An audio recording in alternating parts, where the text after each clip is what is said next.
Hi students, मैं CA RC Sharma, chairman VSI Jaipur, और आज आप लोगों से मिलाने वाला हूं सीएमए इंटरमीडिएट दिसंबर 25 की ऑल इंडिया फर्स्ट रैंकर परी अग्रवाल से।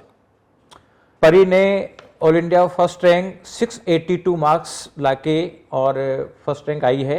परी, बहुत बहुत शुभकामनाएं। Thank you sir. और कैसा लगा तुम्हारे को रिजल्ट, क्या देखा जब? सर बहुत अच्छा, सुबह जब उठ के रिजल्ट देखा तो मतलब बिलीव ही नहीं हुआ था कि सच में AIR 1 आई है। एक्सपेक्टेड था कि पास हो जाऊंगी, रैंक भी आ जाएगी, लेकिन AIR 1 का कभी नहीं सोचा था। तो किसने बताया तुम्हारे को रिजल्ट के बारे में? सर सुबह उठ के तो सबसे पहले चेक करा था, उसके बाद फिर सबसे पहला कॉल आपका ही आया था सर। तो सुबह से देख रही थी, टेंशन थी कब रिजल्ट आ जाएगा है? सर रात भर नींद नहीं आई। रात में नींद नहीं आई? क्या बात है। तो क्या लग रहा था, एक्सपेक्टेशन क्या था? सर एक्सपेक्टेशन था कि मतलब अच्छे मार्क्स, ये था कि पेपर अच्छा हुआ है, मार्क्स भी अच्छे आ जाएंगे, रैंक भी आ जाएगी, लेकिन AIR 1 तो कौन ही सोचता है। AIR 1 कौन सोचता है ना। तुम्हारे जब 100% की 3 टेस्ट सीरीज थी, हाँ सर। उसमें थर्ड सीरीज में 640 मार्क्स थे मेरे ख्याल से। हाँ सर। है ना, 640 मार्क्स थे और 682 मार्क्स आए। Yes sir. तो कुल मिला के बहुत अच्छी मेहनत करिए, बहुत बहुत शुभकामनाएं इसी के लिए। Thank you sir. और पेरेंट्स को कैसा लगा? सर पेरेंट्स बहुत प्राउड फील कर रहे थे, इवन नेबर्स तक इतना प्राउड फील कर रहे थे कि हमारी बच्ची है, इतना अच्छा कर लिया इन्होंने। बिल्कुल करेंगे, क्योंकि जो है फर्स्ट रैंक होती है, टॉप करना कोई आसान काम नहीं होता। स्पेशली प्रोफेशनल एग्जाम है, प्रोफेशनल एग्जाम में जहां पास होना मुश्किल होता है। अराउंड में देख रहा था कि इसका रिजल्ट भी लगभग 10 से 11% के आसपास से गया है सीए में इंटरमीडिएट का, और उसमें फर्स्ट रैंक अचीव करना तो बहुत बड़ी उपलब्धि है। तो और तुम्हारे मार्क्स भी आए हैं, हर सब्जेक्ट में कंसिस्टेंट मार्क्स है। इसका मतलब है कि तुम्हारे फर्स्ट पेपर में 80, सेकेंड में 90, फिर 82, 86, 89, 85, 90 और 80, यानी कुल मिला के लगभग बराबर टाइम सबको दिया है। हाँ सर। ये बताओ कैसा लगा, मतलब तुम्हारे को जब हमने स्टार्ट किया था तो आप लोगों की फेस टू फेस क्लासेस थी VSI में, और कितने घंटे क्लास चलती थी? सर 8 आवर्स 8 आवर क्लास चलती थी। तो उस समय कैसा लगता था? सर उस टाइम पे स्टार्टिंग में जब ज्वाइन करा था तो 8 आवर्स पर डे की क्लासेस, तो ऐसा लगता था कि मतलब बहुत ज़्यादा टायरिंग हो जाता था स्टार्टिंग में, बट ठीक है, फिर धीरे धीरे कंसिस्टेंसी आई, आदत हो गई, हैबिचुअल हो गया, 8 क्लासेस एंजॉय भी करने लगे साथ में। उसके बाद फिर ऐसे साइड टीचर्स का इतना सपोर्ट था। तो उस समय VSI भी गुस्सा आता था क्या कि यार 8 आवर्स हमारे को तो पूरी जिंदगी खराब कर दी हमारी? नहीं सर, ऐसा गुस्सा कभी नहीं आया, पता था कि हमारे लिए ही हो रहे जो हो रहे। तो 8 आवर्स जब क्लासेज होती थी आपकी, तो उस समय का शेड्यूल क्या रहता था आपका? सर मतलब ऐसा था कि सुबह उठते ही अर्ली मॉर्निंग क्लासेस आज हो जाती थी स्टार्ट, तो उठते बस क्लासेस आना था, जाकर 5 o'clock हम यहाँ से छूटते थे कोचिंग से, तो फिर जाकर थोड़ा रेस्ट वगैरह करती थी। उसके बाद फिर जो होमवर्क वगैरह मिलते थे वो करती थी, जो VSI मॉड्यूल्स थे थोड़े बहुत वो सॉल्व करे। कुल मिला कि CMA के स्टडी मटेरियल और VSI के जो स्टडी मटेरियल, VSI के स्टडी मटेरियल में भी पास्ट एग्जाम्स के क्वेश्चन है, कोई बहुत ज़्यादा क्वेश्चन अपन ने नहीं लिए, जिससे कि लोड पड़े नहीं, रेलिवेंट मटेरियल स्टूडेंट पढ़े। तो मतलब जितना यहाँ पढ़ाया जा रहा था उसका होमवर्क हो जाता था? हाँ सर, आराम से हो जाता था। या कभी रहता था कि आज होमवर्क पूरा नहीं हो पा रहा है, ऐसा तो नहीं था कभी? नहीं सर, ऐसा कभी नहीं था। मतलब फैकल्टी सारा क्लासरूम में ही करवा देती थी मोस्टली, होमवर्क तो बहुत कम मिलता था। हाँ, तो उसको एक बार जाके हाँ, रिवीजन हो जाता था वो। और क्लासेज के साथ साथ आपका 50% सिलेबस के जो मॉक टेस्ट हो रहे थे, तो उसको रिवाइज करने का टाइम भी मिलता था? हाँ, आराम से मिल जाता था सर। अच्छा, आपका टाइम कोर्स मैनेजमेंट पूरा बहुत अच्छे से टाइम मैनेजमेंट था। और कोर्स कब तक हो गया था आपका? कोर्स हमारा मई के एंड तक हो गया था कंप्लीट। मई के एंड तक हो गया था। 6 मंथ का टाइम जो है वो रिवीजन करने के लिए आपके पास बचा, सेल्फ स्टडी के लिए प्लस मॉक टेस्ट के लिए। तो ये बताओ कि अगर जैसे क्लासेज को टाइम थोड़ा कम करके और 6 आवर की क्लास करके और 2 महीने आगे तक कराते, तो क्या पॉसिबिलिटी थी कि रिजल्ट में क्या इफेक्ट आता? नहीं सर, फिर तो मेरे को नहीं लगता ये AIR बना पाती, क्योंकि मेरे अकॉर्डिंग तो सेल्फ स्टडी सबसे ज़्यादा इंपॉर्टेंट है। कोचिंग वाले आपको डायरेक्शन दिखाएंगे, गाइडेंस देंगे, पूरे टाइम पे गाइडेंस रहा, साथ में मॉक टेस्ट हुए, लेकिन at the end self study जब तक आप खुद को एनालाइज नहीं करोगे आपने कितना पढ़ा है, तब तक फिर मतलब नहीं है कुछ करने का। पढ़ना तो खुद को ही पड़ेगा। हाँ, है ना, महाभारत में भगवान कृष्ण ने सारथी का रोल निभाया था, लड़ा तो अर्जुन ही था, है ना। तो कुल मिला के पढ़ाई तो स्टूडेंट को करनी होती है बस, लेकिन ऐसा सिस्टम प्रोवाइड करना प्रॉपर तरीके से कि जिससे कि स्टूडेंट मतलब मेहनत कर ले। तो अब ये बताओ कि जब मॉक टेस्ट आपके स्टार्ट हो गए थे, 3 मॉक टेस्ट सीरीज आप लोगों की थी, 100% सिलेबस की कोर्स खत्म होने के बाद में, तो फर्स्ट मॉक टेस्ट सीरीज में अराउंड कितने दिन का टाइम था आपका? फर्स्ट मॉक टेस्ट सीरीज में सर 10 डेज। 10 डेज का टाइम था। तो 10 डेज के गैप में जब हो रहा था तो फर्स्ट टाइम डिटेल्ड रिवीजन करना था आप लोगों को। Yes sir. तो उस समय 10 डेज में डिटेल्ड रिवीजन हो जाता था? उस टाइम पे एक बार तो लगता था यार पूरा कोर्स एक साथ नहीं हो पाएगा 10 डेज में, लेकिन धीरे धीरे करके फिर हो जाता था एट द एंड, मतलब मॉक टेस्ट वाले दिन तक हो जाता था एक बार। शुरू में रिदम नहीं बढ़ाऊंगा, कुछ चैप्टर छूटे होंगे शुरू के सब्जेक्ट्स के, जो सेकंड थर्ड राउंड में मतलब हुए होंगे। तो कुल मिला के जब एक एक सब्जेक्ट का मॉक टेस्ट हुआ और उसमें केवल एक सब्जेक्ट को पढ़ना है, तो उसमें बोरियत भी फील होती थी क्या?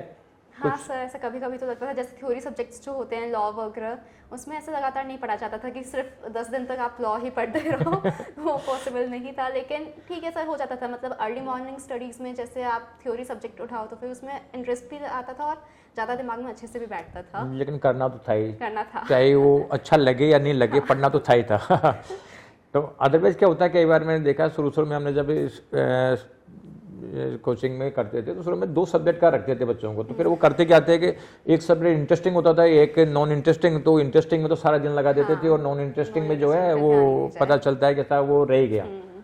तो लेकिन जब से एक सब्जेक्ट एट ए टाइम, तो कुल मिला के वो सब्जेक्ट अच्छा लगे नहीं लगे, कुल मिला के पढ़ना तो है ही है। तो फर्स्ट टेस्ट आपका 10 डेज के गैप में था। 10 डेज में जो रिवीजन किया लगभग मतलब रिवीजन हो जाता था। मतलब सेकंड में कितना दिन का गैप था? 5 डेज का गैप था। तो 5 डेज में भी रिवीजन हो जाता था। ठीक है। थर्ड टेस्ट 3 डेज, उसमें भी मतलब हो ही जाता था। और उसके बाद में कितने दिन में रिवीजन किया? सर उसके बाद तो बस 2 दिन में, क्योंकि जो टाइम छोड़ा था वो लगभग 2 दिन पर सब्जेक्ट के हिसाब से टाइम छूटा हुआ था। 16-17 दिन पहले आपके कोर्स टेस्ट कंप्लीट हो गए थे और बाद में एग्जाम में 1 डे सर। उसमें तो मतलब इतनी प्रिपरेशन थी तब तक, तो अगर मैं कुछ नहीं भी पढ़ती उस 1 डे में तो फिर कॉन्फिडेंस था कि पेपर अच्छा जाएगा। तो बस ये कॉन्फिडेंस सबसे इंपॉर्टेंट होता है। अदरवाइज बहुत सारे बच्चे जैसे कहते हैं कि साहब ये डेली एग्जाम होती है, सी के एग्जाम तो एक दिन छोड़ के एक दिन होती है, CMA की डेली होती है और डेली में मतलब बहुत पजल कर देते हैं। लेकिन अगर सिस्टमेटिकली तुमने रिवीजन किया, सर वो 8 डेज बिल्कुल भारी नहीं लगते। एक दिन में कुछ भारी नहीं लगा। तो एक दिन में कितनी बार रिवीजन किया? फाइनल एग्जाम्स में? हाँ, फाइनल एग्जाम का जो टाइम चल रहा था, 8 डेज में एग्जाम हुई, उस पीरियड में कितनी बार रिवीजन किया? एक बार सर। एक बार रिवीजन किया और एक बार रिवीजन से बिल्कुल फ्लो में रिवीजन हो जाता था। अब जो आपका लॉ का जो मॉड्यूल था BLE का, उसमें कितने पेज का? लगभग 1000 पेज के आसपास का होगा। हाँ सर होगा, इसके आसपास ही है। कितना? 600। अब 600 पेज और टाइम तो पूरा नहीं मिल रहा, लगभग 8-10 घंटे का टाइम मिलता होगा। तो 600 पेजेस जब पढ़ रहे होते लॉ का BLE का, उस समय कैसा स्कैनिंग हो रही थी या मतलब एक ही लाइन पढ़ते थे? नहीं सर, स्कैनिंग सिर्फ एक लाइन पढ़ने का तो टाइम कहाँ था। हाँ, मतलब पेज देखा और स्कैन कर लिया दिमाग ने कि इसमें ये टॉपिक पढ़ा हुआ था, ये दिमाग में है, ये है। मतलब जैसे लाइन देखते हैं क्लिक हो गया पूरी चीजें क्या है क्या नहीं। और बाकी तो प्रैक्टिकल सब्जेक्ट तो वैसे भी इंटरेस्टिंग होते हैं, तो फिर तो खैर उसमें दिक्कत नहीं आती। उसमें भी सर मतलब 3 मॉक टेस्ट सीरीज हो गई थी, तो सारे इलस्ट्रेशंस तो कई बार करे हुए थे। इलस्ट्रेशन तो कई बार हो गए थे, जरूरत ही नहीं थी, बस कांसेप्ट्स देखने थे क्या क्या कंसेप्ट देखने थे बस। और बाकी थ्योरेटिकल सब्जेक्ट टैक्सेशन का क्या रहा? मतलब टैक्सेशन में भी रूल्स काफी पढ़ने होते हैं। हाँ सर। तो वो कैसा लगा? सर टैक्सेशन में ही सबसे ज़्यादा डर लग रहा था मेरे को कि उसमें ही ऐसे इतने सारे सेक्शंस होते हैं, इतने सारे वो होते हैं डिडक्शंस वगैरह, कुछ ऐसे याद नहीं रहता, कंफ्यूज हो जाते हैं उसके अंदर। उसमें भी प्रोविजन बहुत ज़्यादा है। सर। तो टैक्सेशन में कितने मार्क्स आए? ये देख के बता दो। 82। टैक्सेशन में 82, तो बहुत अच्छे मार्क्स आ गए टैक्सेशन में भी। खैर सभी में कंसिस्टेंट मार्क्स है, किसी में कोई ज़्यादा डिफरेंस नहीं है। अच्छा ये बताओ कि VSI में जो आप लोगों ने क्लास ली, क्या चीज़ अच्छी लगी VSI के बारे में? सर सबसे पहले तो मतलब ये था कि सारी फैकल्टीज़ का ऐसा पर्सनल अटेंशन था। मतलब ऐसा नहीं है कि फैकल्टी सिर्फ फॉर्मेलिटी करने के लिए आया, पढ़ाया और चले गए। आप कभी भी एनी टाइम किसी भी फैकल्टी से डाउट पूछ सकते हैं और वो हमेशा आपको रिप्लाई देंगे, वो बहुत अच्छा लगा। और आपका सर कंसिस्टेंटली जो आपने मोटिवेट करा, जब आपने बोला कि हाँ तुम ला सकती हो AIR, तब जाके मैंने सोचा कि हाँ मैं मेहनत करूँगी तो आ सकती है। और सर बाकी टेस्ट सीरीज़ बहुत इफेक्टिव थी। मतलब एट द एंड जब पेपर आ गए थे, लास्ट में जब गैप थे मॉक टेस्ट के बाद, मैंने यही देखा कि मैंने मॉक टेस्ट में कहाँ कहाँ गलती करी, कहाँ कहाँ मार्क्स कटे मेरे, तो उस चीज़ से इम्प्रूवमेंट काफ़ी आया था। और जो मार्किंग स्कीम आप लोगों को मिलती है कि इसमें क्या लिखना होता है, आंसर की प्लस मार्किंग स्कीम, हाँ सर, तो उसको एनालाइज किया होगा कि अच्छे से इसमें उसको मेरे analyze, मार्क्स हाँ। डिटेक्ट हो रहे हैं तो क्यों हो रहे हैं, हाँ। क्या कमी छूटी, कौन सा वर्किंग नोट नहीं लिखा या कुछ थ्योरी में कंटेंट कम लिखा जिसकी वजह से मार्क्स कट गए, yes, तो sir। ये सब आपने देखा होगा, तो उसका भी मतलब अच्छा इम्पैक्ट आया। हाँ सर। और क्या लगा बीएसआई में, अच्छा है बताओ। सर टाइमली कोर्स कंप्लीशन सबसे इम्पोर्टेंट था वो, मतलब 5 महीने में कोर्स कंप्लीट करवाना, मतलब मैंने किसी कोचिंग में नहीं देखा था कि इतना जल्दी कोर्स कंप्लीट हो रहा है। शुरू में ऐसा बर्डन लगता है कि बहुत जल्दी जल्दी हो रहा है, लेकिन एट द एंड रियलाइज होता है कि ये बहुत सही हो गया, सही टाइम पे कोर्स हो गया। वो देखो क्या होता है कि हमने जब ये से स्टार्टिंग किया वहाँ से लेकर और शुरू के जब 5-6 साल निकल गए ना, जब कोई बहुत अच्छा रिजल्ट प्रोड्यूस नहीं कर पाए, उसका रीज़न था कि हम देखते यार ये पढ़ा दें, हम बहुत ज़्यादा सपोर्ट और पूरा चीज़ें एग्जाम तक चलती रहती थी। लेकिन बाद में ये देखा है यार कुछ न कुछ तो गड़बड़ है सिस्टम में।